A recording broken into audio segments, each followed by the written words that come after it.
Good afternoon for everybody. I go to present a case. I hope this case is very simple case, very, very simple. And I hope you enjoy the case because the problem is how to do this in the situations. Okay, I go. He's a 20 years old man. He has a gunshot wound. He was transported from the scene to the hospital by the police. No procedure was performed on the scene or during the transportation. It's very important. It's night. It's around 11 p.m. Okay. In the hospital that I was working in this moment at the night, you have the resources you have in hospital: X-ray, tomography, not a angiotomography, a tomography, a blood bank, and operating room. Not available in the hospital at this moment: ultrasound, endoscopy, bronchoscopy, and angiography. If you have to transportation the patients, you have to call ambulance, and usually the time you have to wait is around 2 or 3 hours because there is no UTI ambulances very quickly for transportation patients. So you have to do the best with only the thing you have. Yes, you have received the respiratory, man, he says respiratory rate is 12 ppm, saturation is 80%, vesicular murmur present bilaterally,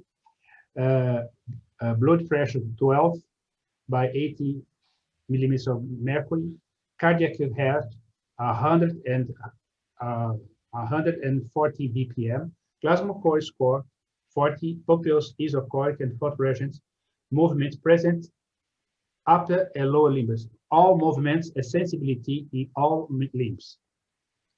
Next, here the patient. He has an entrance room on the second intercostal space near the sternum here. He has an epigastrical entrance wound in the midline. And on the back, you can see the exact room of the one of the bullets. Now, what to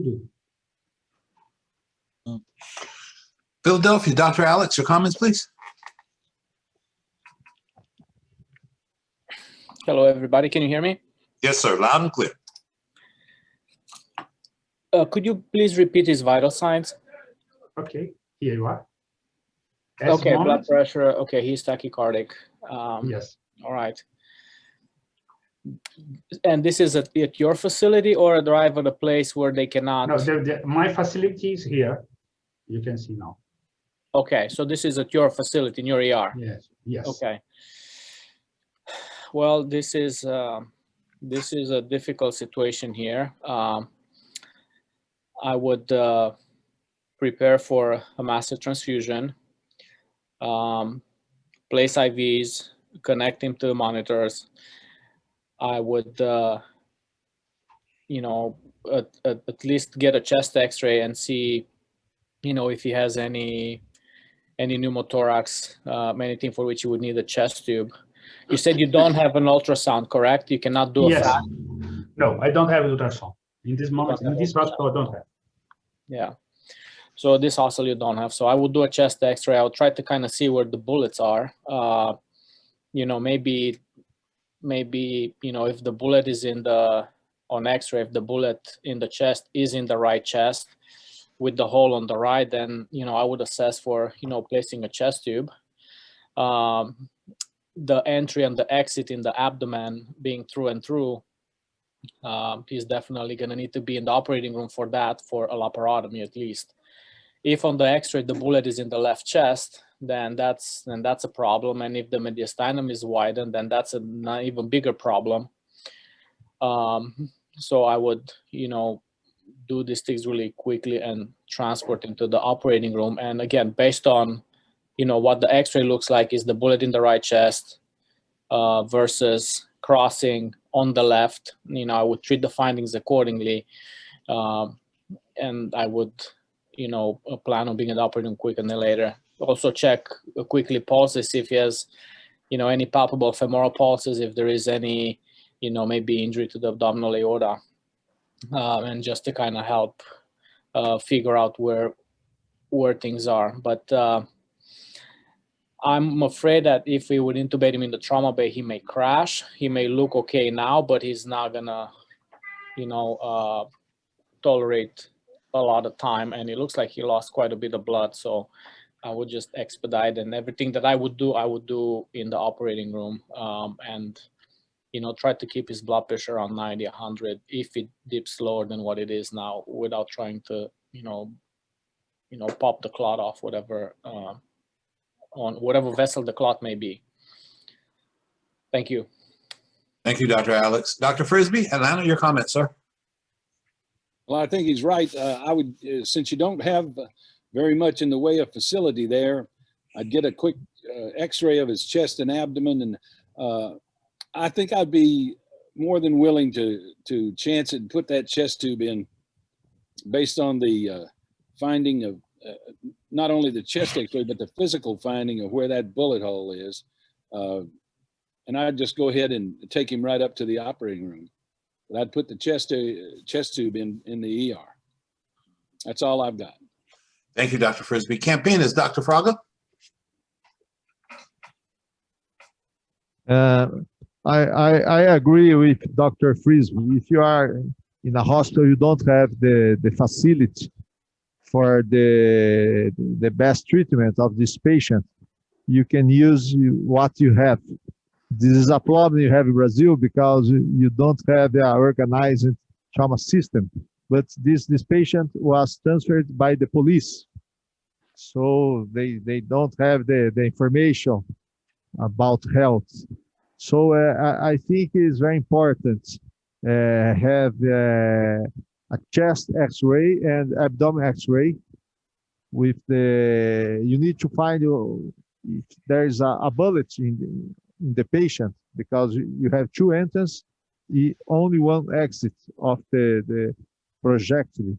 So it's very important to check if the blood is available in the hospital, because if you don't have blood, I think you need to transfer the patient. The patient is stable now, but with this entrance, the exit on the back, you can have a major vascular injuries. So you need blood. You need surgeons. You know, Dr. Collet is a very well skilled surgeon, but he needs a team to treat this patient. But he needs blood, maybe ICU. If you have time to transfer the patient to another facility, okay. But I know it's very difficult to transfer these patients to other hospitals.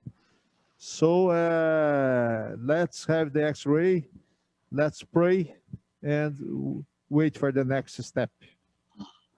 Thank you, Dr. Fraga. Panama, Dr. Guedes, your comments, ma'am. Okay, so with this patient, since his Glasgow Coma scale is 15 and he's not crashing in front of you, I think you have to trust your physical examination first.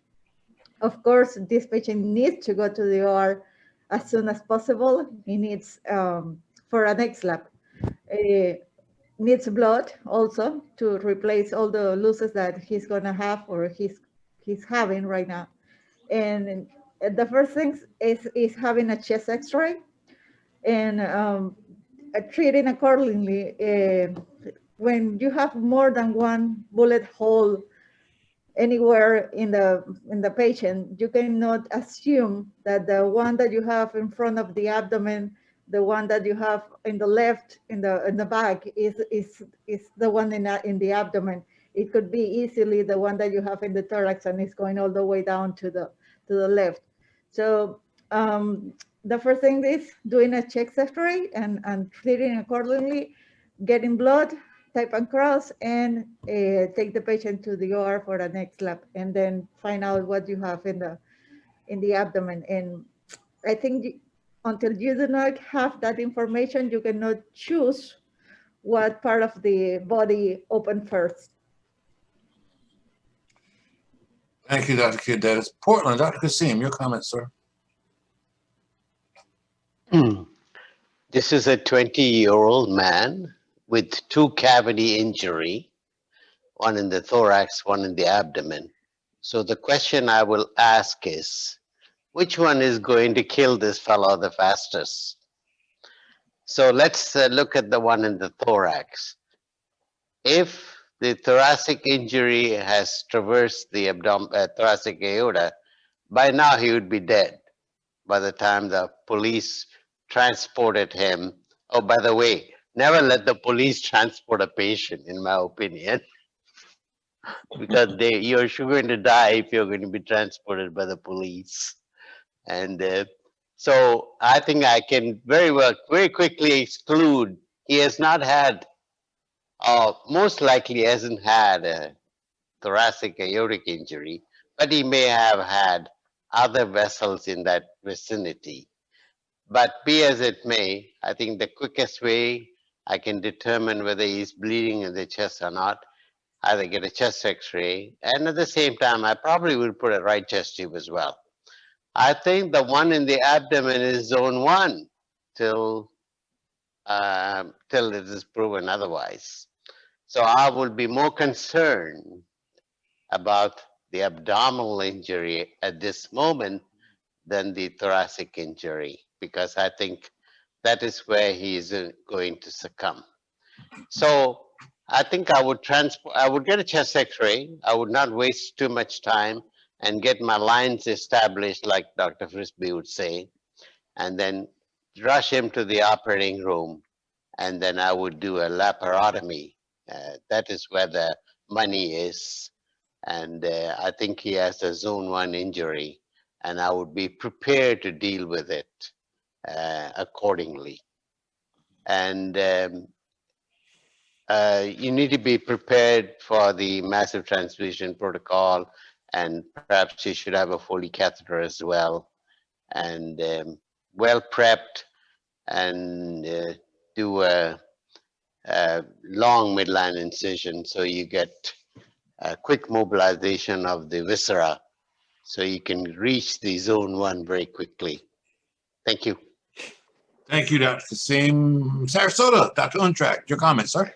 Yeah, so I agree with all of the comments, and basically the patient needs to get to the operating room expeditiously. And unfortunately, if there's, you do have blood, but if there's no blood there, I think transferring, if it takes several hours, the way Dr. Collet said, that really isn't an option here, because a young 20-year-old, I think the chances are better, even without blood, to operate and stop the cause of bleeding. But in this case, expeditiously to the operating room, and then if you can do a very rapid, very expeditious drive-by CT, if it's on the way and you can get it in a couple of minutes, I think it's reasonable to scan the chest and the abdomen. Otherwise, I go straight to the operating room, and then prep from neck to knees. Start and as soon as the patient's asleep, 2 bilateral chest tubes, and then a long midline laparotomy incision, and then initially, unless there's a rapid source of bleeding that you encounter immediately in the abdomen, I would do a subxiphoid pericardial window to assess for potential tamponade. And so the combination of the 2 chest tubes, assessing for the output, checking to see whether there's intrapericardial injury, and then once all of those are excluded, then deal with the injuries within the visceral and vascular injuries in the abdomen. Thank you, Dr. Untrack. Peru, Dr. Calderon, you have comments, sir? Yes, sir. Good morning. Yes, sir. First of all, I was paying attention about the pre-hospital. He was brought by the police to your hospital, Dr. Collet. And that's something that sometimes happens in my city. Sometimes the victim must be brought by the professional EMS or a fireman, and sometimes they are brought by the police or by the neighbors. And the difference between them is just the previous resuscitation. At least an EMS gives you some fluid resuscitation that this patient didn't have. And that's one of the first things that we have to do with him. Of course, well, the airway is clear. He has a hole in the chest and the abdomen. I understand you don't have an ultrasound available. Well, so I would initiate the fluid resuscitation, get at least the chest X-ray, get some labs, and I should warn my blood bank to have some packs available for him. And even if I can improve the hemodynamics, I would take the patient to the OR. I wouldn't take him to the CT scan because I don't know if he can crash going to the CT scan suit. So I would just take him to the OR, maybe for placement of the chest tube, for a laparotomy, and maybe thorac. I have to be ready for a thoracotomy and a pericardial window if necessary. Thank you. Thank you, Dr. Calderon. Any additional comments before we continue, Dr. Collet? Okay, back to you, Dr. Collet. Check your mic, sir. Yeah, Dr. Collet, check your mic, please. You're still muted. Okay. Okay, good. Okay, let's go. What to do? So I make an X-ray. I make an X-ray in the emergency room. Here you can see the bullet near, and no bullet in the abdomen, no signs of in abdomen. The patients, the problem, the patients become more hypotensive, pale and sweet, and so what to do? I know that all people says that put in the operation. With these images, what will you start the operation? That's a question. Dr. Kasim, your comments, please.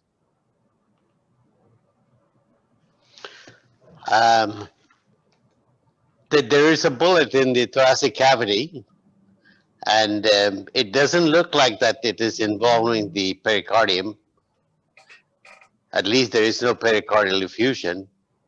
So I think I would put my money on the abdomen again. It is a through and through bullet hole in the abdomen, entry just below the xiphoid and exit in the back, and the bullet has gone somewhere else. That's why you're not seeing the bullet. And regarding the bullet in the chest, I would leave it alone for the time being. And since I'm making a long midline incision, I can easily open up the pericardial sac through my incision as well, and see if there is any blood in the pericardium. And if there's no blood, I just move on. And I expect to find copious amount of blood in the abdominal cavity. And I think he's well compensated. That's why his blood pressure is 120/80, but tachycardic. And he's 20 years old. You know, he should be well compensated.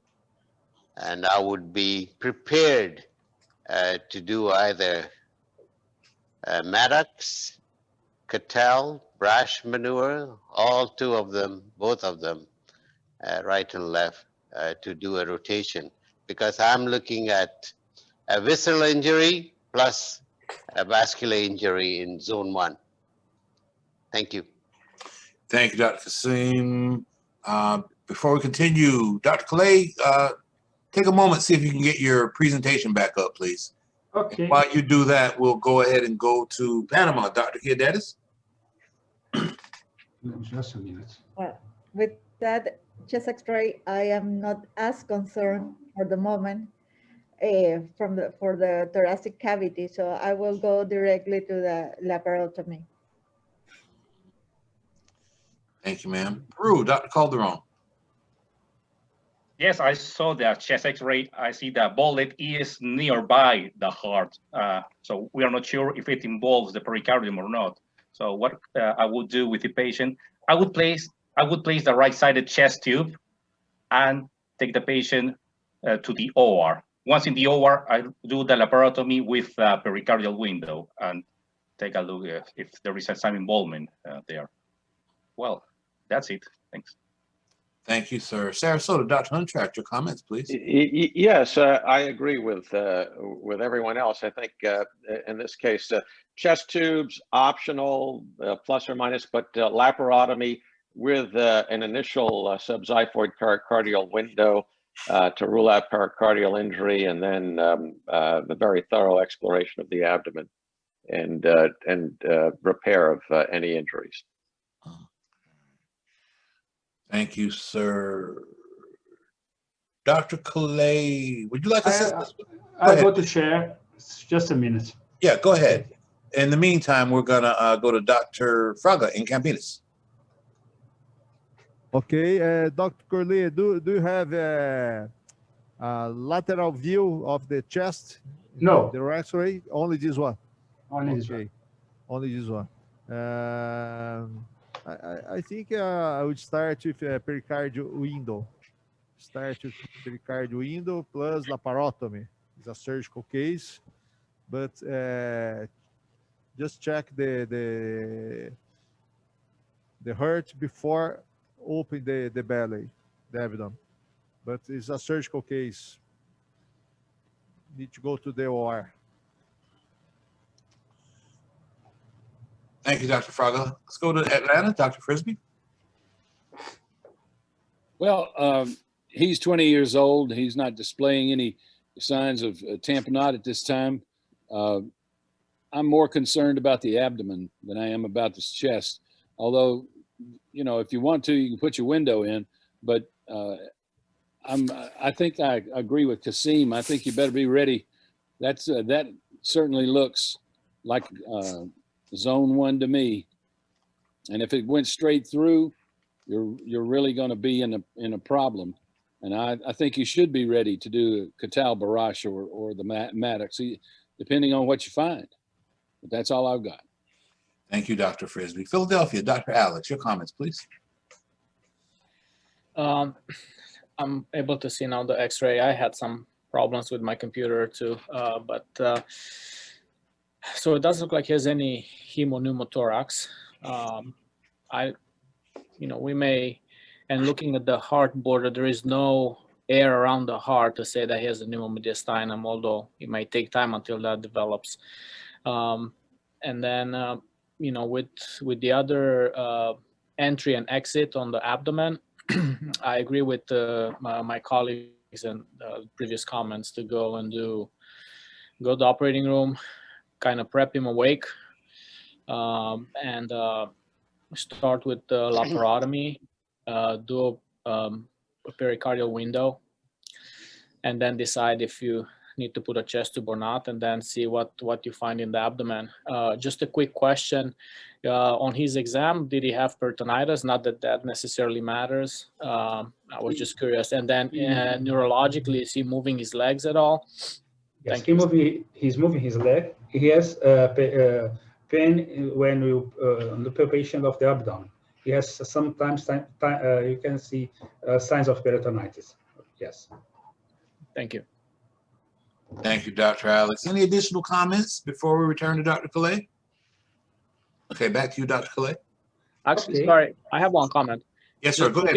Looking at the belly, it looks like there's some free air around on the lateral. There is some air kind of next to the psoas. That's it. Thanks.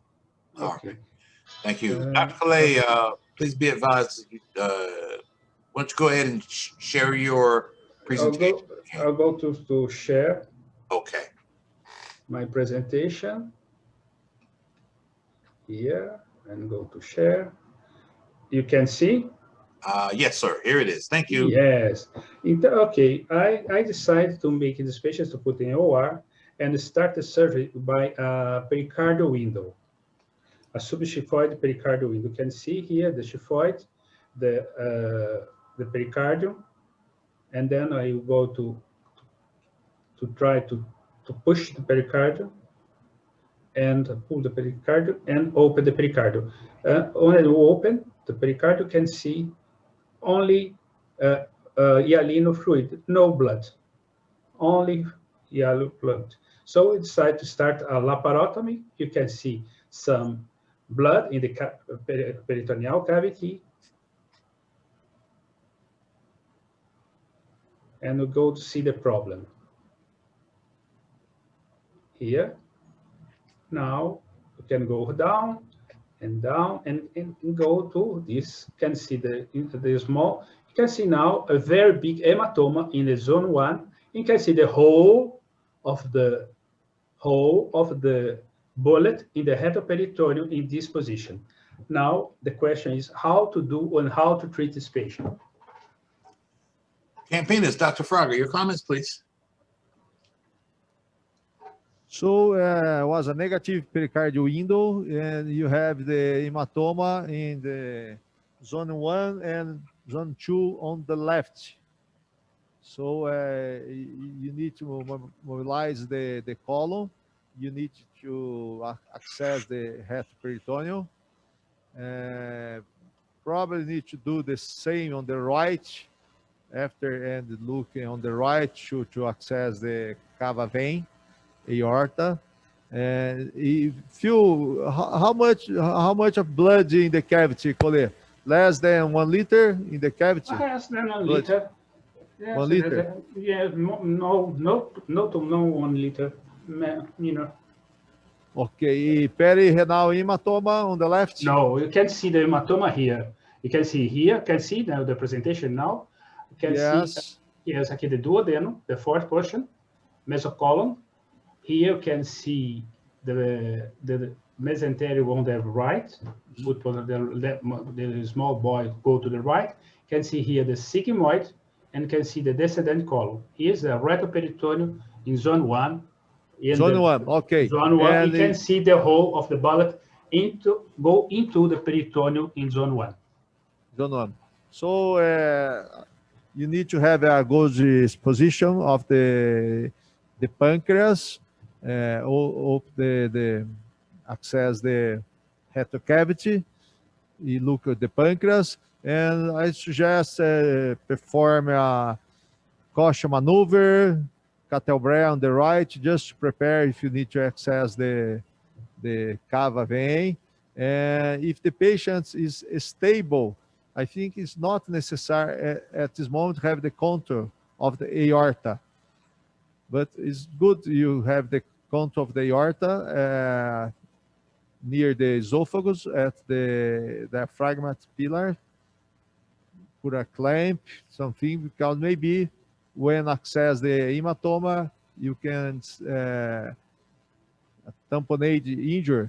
So I think it's good to have a proximal and distal vascular control. It's this. And no Marttos maneuver at this moment, because you know that the Marttos maneuver is good to access the celiac trunk, to access the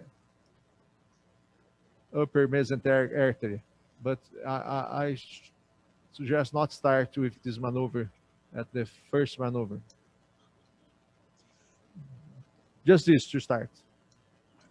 Thank you, Dr. Fraga. Dr. Untrat, your comments, sir?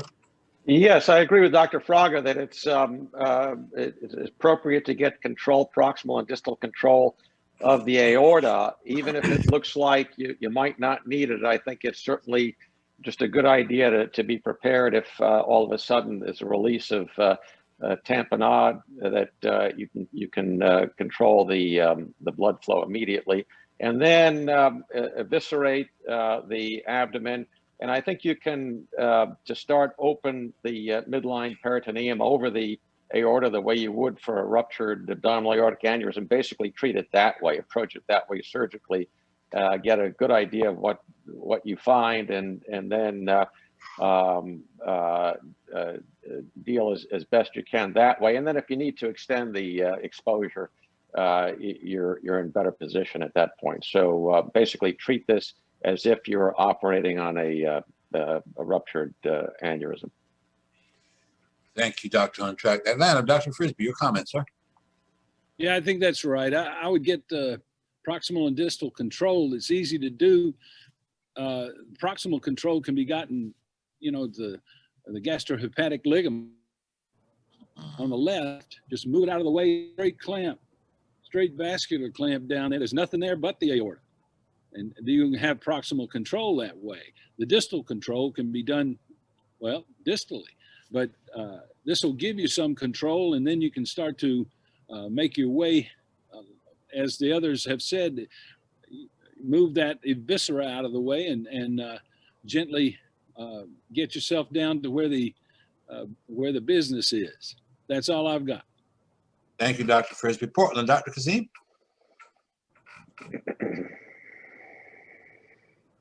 You're muted, Dr. Kasim.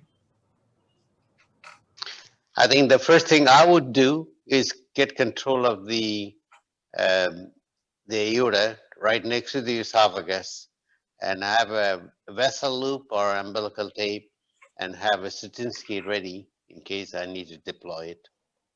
And then distally, you can put a vascular clamp, at least clean up the tissue so that you will be able to put the tissue thing.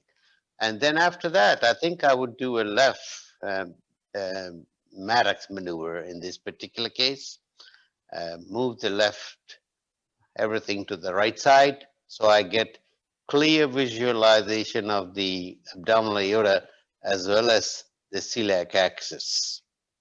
So I will have unobstructed view of the vasculature in this particular area. And while I'm doing that, I also get to see the pancreas very clearly, and also I get to see the back wall of the abdomen to see if there's any obvious injury that that I may have missed entering the abdomen. And that's what I would do. Thank you, Dr. Kasim. Dr. Kiodetis in Panama, your comments, ma'am. I will do exactly as Dr. Kasim says. First, getting control in the upper part of the abdomen of the aorta. I will use a Satinsky clamp, just place in there and be ready to clamp it if things are getting out of control. And then I do left side mobilization of the colon and all the viscera. And I will ask also my assistant to keep pressure on top of the hole until I can actually see what that is bleeding. And first tell the anesthesiology that I am doing all the things because they need to be prepared for all the blood that is gonna come. Thank you, Dr. Kiodetis. Dr. Calderon in Peru, your comments, sir? Well, thank you. I don't have actually nothing different to say. Yes, this is a penetrating injury to the zone 1. I need to explore if there is an injury to the great vessels, not only in the vena cava or aorta, also in the kidney vessels. So, of course, I must be ready for the proximal and distal control. I need to explore the retroperitoneum thoroughly.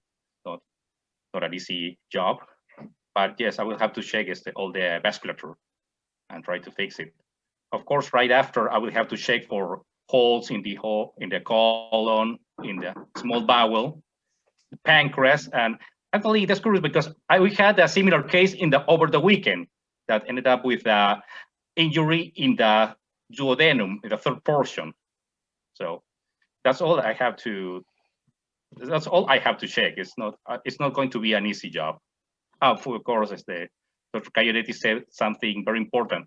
My anesthesiologist must know what is going on in the operating room. He must be ready with all the blood products to transfuse this patient during this job. Thank you. Thank you, Dr. Calderon. Dr. Alex, Philadelphia, your comments, sir? Yeah, I mean, I agree with everybody. You know, this is zone 1, inframesocholic hematoma, needs to be explored. Control can be done as everybody mentioned, supraceliac with clamps or maybe even a sponge stick, and then try to expose this above, like below the left renal vein, as if you would do, as Dr. Untrack said, for ruptured infrarenal AAA. This is a significant injury, and I'm surprised he did not, you know, crash and exsanguinated, which makes me think about maybe being potential connection between this hole, which could be in the aorta, and cava, and he has a fistula. But also anesthesia is probably doing a good job keeping the MTP going, and maybe a Foley catheter, tell you if there is any blood in the bladder, and see if there's any injury in the kidney or the kidney vessels. No, that's it. Thank you. Thank you, Dr. Alex. Is anyone who wishes to comment, have a comment before we go back to Dr. Collet? Okay, back to you, Dr. Collet. Okay, I go to share the other via this one. Can see now? We got it. Yeah. Okay. I agree of all comments. The great problem in these situations is usually much people in Brazil, I think in other countries, using working in the trauma system or attend emergency that have these kinds of results in the health hospital. And sometimes you need to know how to do or how to manage these injuries by surgery. Sometimes it's very difficult. Sometimes I listen, some people says that it is a hematoma in the zone 1, is a stable, non-expanded, and is a penetrating wound and not exploration. I believe it's not good. So that's the way I can present this case and show what's happened. Here I go to show you the movie. You can see the blood from the hepatoperitoneum. And this is zone 1 is above the renal veins and near the mesenteric inferior artery. So you can see when you see the small ball, you can see there is some small injuries here. That's treated later. And now I make four explorations this region. I usually, because the injury is above the renal pedicule, and I make an immobilization of the left column. It's a partial Marttos maneuver. You can see, and you can see here the renal vein, the aorta. Here you can see a small artery from the aorta cannot be injured. And here you can see the pads. The pads is in the hole in the psoas muscle. On the left psoas muscle is blending. The blending comes from the psoas muscles or from the vessels near the aorta. Here you can see the inferior mesenteric artery. So after mobilization, you can see here the aorta. Here's the mesenteric inferior artery. Here you can see the vessels. Here's the bifurcation of the aorta. And here is the hole. And here you can see the problem is in this situation sometimes is the ureter. Sometimes the ureter in this position is very difficult to see. I have doubts, but at the end there is no injuries. A small injury on the muscular of the ureter. You can see the ureter here. You can see the ureter. And the bullet cross near the ureter. So maybe injuries of the ureter, the great problem. But I don't found any urine stabilization, so I make so to treat. And to treat the hole in the psoas, in this portion, I put some Surgicel to contain the hemorrhage, and it is possible to stop it. You can see, you go to see the hole. I take the valve. You can see here is the hole of the muscle. Yeah. And there's coming the blood from this area. You can see here. So we decide to tamponate this with Surgicel. Here you can see the mesocolon, the mesosigmoid. There is injury in the mesosigmoid, but there is no injury of the sigmoid.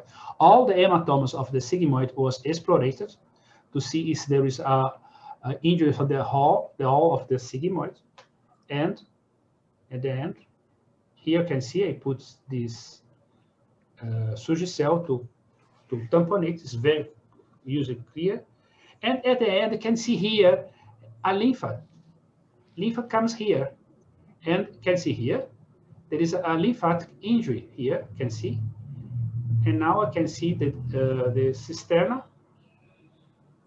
Okay, you can see now, and I can find the cisterna. Can go to show here,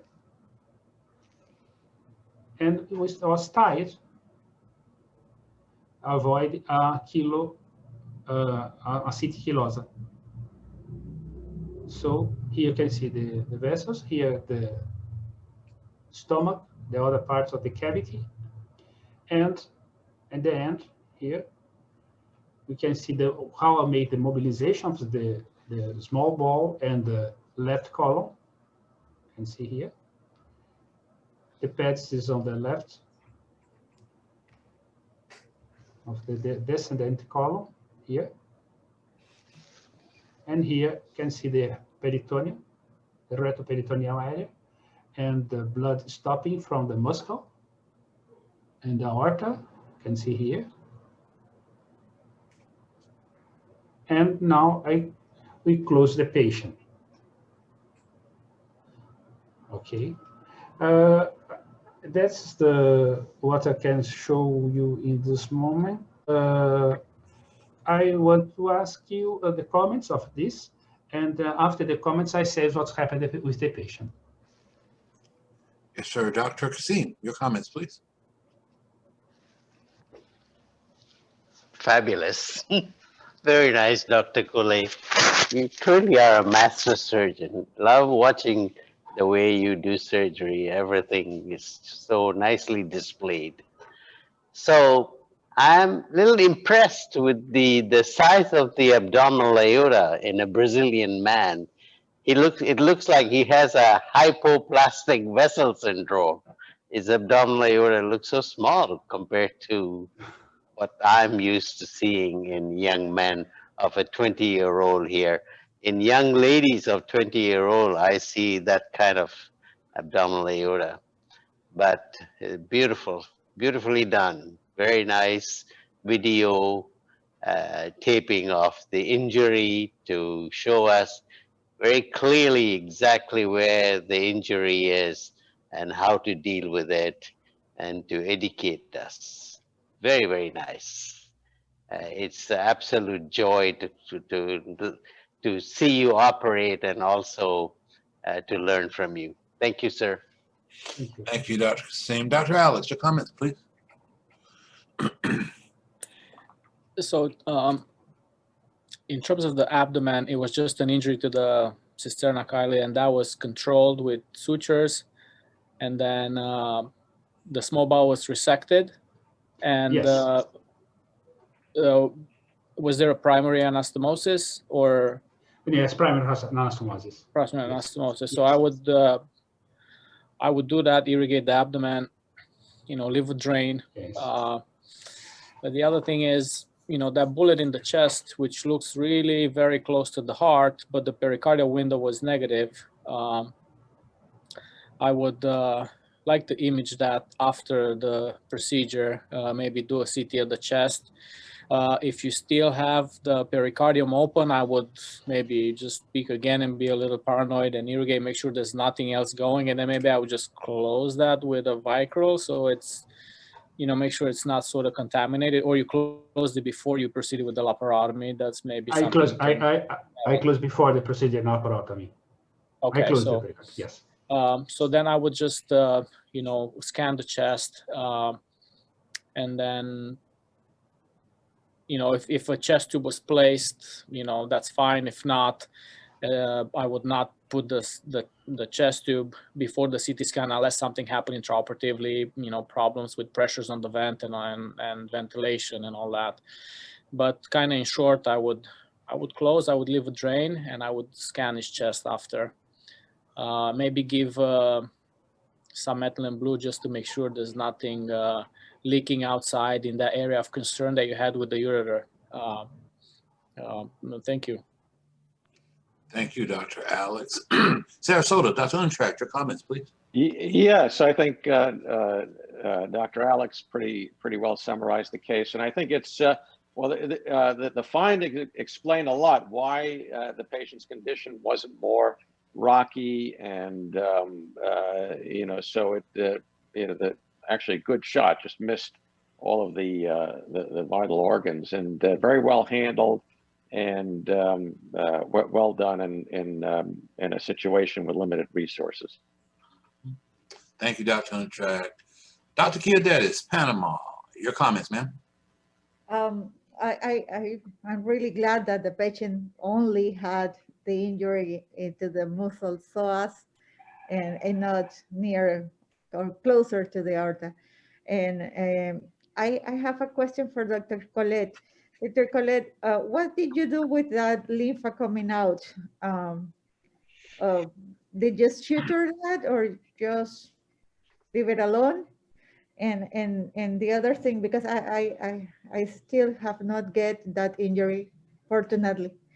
And after you get control of the bleeding from the muscle, did you close that part also, or you just leave it packed? That was my two questions. Marta, the first question I don't understand what you want to know. When you find that lymph was coming out. Oh, okay. When I find the lymph coming out, I try to find the vessel, the lymph vessel, and then I tie. I only tie.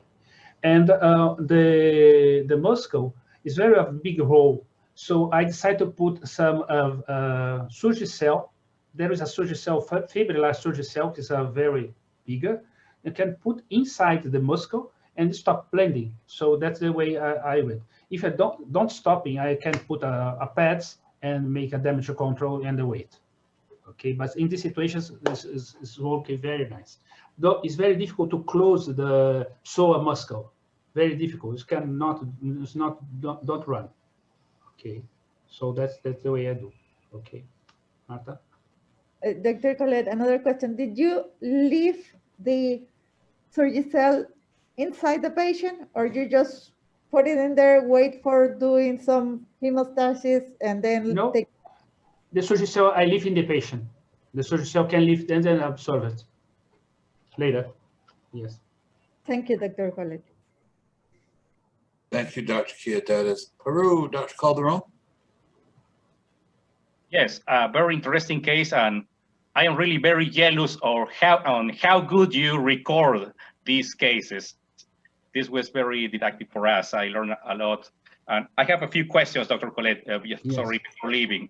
I understand you didn't place a chest tube on this guy, did you? No, I don't put a chest tube. Okay. Did you have any finding in the pancreas, duodenum, and the bladder? No injuries. No, they were fine. Yes. Okay. Well, I don't have further comments or questions. That's a very nice case. I wish my colleagues were watching this. Thank you. Thank you. Dr. Frisbee? Oh. Well, Collet, I can always depend on you to give us something that we very rarely see. I really enjoyed the anatomy lesson, and frankly, I have only one comment, and that is, up here, we would, when you found your Kyla cisterna, they would just clip it off. Did you tie it off? Yes, I tie. Yeah. The other thing is, I don't think I do not believe if the assailant was shooting at him, trying to hit the Kyla cisternae, he would ever do it. So it's a really a feather in your cap that you kept looking and actually discovered it. I think it's an amazing find for you. Most people wouldn't find it, but you obviously did. And it was really a nice case. Very, very well done. Thanks very much. Thank you, Dr. Frisbee. Dr. Fraga? Congratulations, Dr. Collet. Beautiful case. And the movie is perfect. Good image. And I think the treatment was very well discussed. Have these patients received blood or no blood transfusion in these patients? Yes, received two packs of red. Two units of. Yes. Okay. So perfect. The treatment was very well. Probably the patient recovered well too. You can give information later for us. Congratulations. Okay. I want us to check that the patient was extubated in the room, and the third postoperative day he was hit on the third postoperative day and discharged on the fifth postoperative day. When I see this patient in the 4th post-operative days, he wants to go to his home and see his wife because he was in jail, and this come from the jail, then receive these ballots after then go to the jail when they live in the jail. That's the reason that the patient is very well. So Dr. Collet, okay. question. Do you have the ICU available in this hospital, or is a small hospital with no ICU beds? Fraga, this hospital, some hospitals in Sao Paulo, you have like in Campinas, you have the hospital, University Hospital, that you have all resources. Sometimes you don't have all resources all the time in the University Hospital, but you have all the resources. But small hospitals that receive trauma have small resources, and you have to know how to treat this patient. Sometimes when you talk with trauma team, you can also talk with Reboa, damage control, some controls, some endovascular surgery, and sometimes it's not possible. And some patients was not treated. So sometimes you have to know how to treat patients and how to make the maneuvers, surgical maneuvers to treat the patients and how to approach this. It's very important to train all people in Brazil and all people anywhere. When you go to sometimes I know that you go to the war, you have this, sometimes you have problems with the results and you need to know how to do. So it's very important to us, I think, in our country. So I believe this is very important to do, to remember and try to training people and show people how to approach injuries with small resource that you have. You can treat patients well with a small resource. Not sometimes people, no, I need a third hospital, I need Reboa, I need so, and don't have. So the patients wait for transfer. I see patients wait for transfer with aorta tamponade injuries, with a peritonitis, and then wait 24 hours to transfer and don't open and the abdomen and treat the bowel injuries, and then transfer the patients to treat the aorta tamponade. So it's very important to teach the people what to do and how to do some surgery. It's very, very important. And I know this very important means that you need to know. Thank you to share your concepts with me, and I hope to have enjoy this case. Thank you. Thank you for the presentation, Dr. Collet. Dr. Marttos, sir, do you have any closing comments? Yes, hello. I want to say thank you very much for Francisco Collet for another good case. Thank you everybody for participating and connecting. And have a very good number of people participating today, and you always have good case from Dr. Okay. So thank you, Francisco. Good hearing from you. Thank you, Antonio. Thank you. Take care. Thank you. Take care.